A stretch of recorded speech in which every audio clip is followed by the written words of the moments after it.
तर आमची मम्मी मुंबईला गेल्या त्यामुळे सकाळी सगळं आवरून चहा बनवला आणि लई दिवस झालं खारी खाल्ली नव्हती म्हणून चहा आणि खारी खाल्ली. तर आमच्या मम्मीचं कसं आहे सांगू का, घरात असली तरी पण काम लावत्या आणि घरात नसली तरी पण काम लावत्या.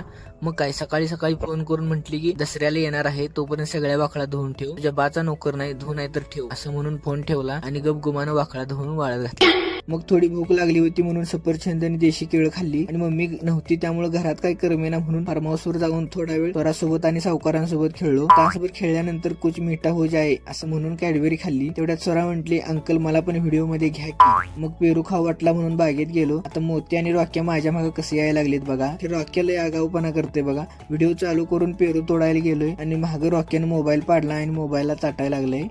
पेरू तोडलं आणि घरी येऊन पेरवाया पोटात चाकू भोगसून बारीक तुकडे केले आणि वरून चटणी मीठ लावून पेरू खाल्ला. आई शपथ एवढा भारी पेरू लागत होता की बोट चाटून पण मन भरलं नाही राव.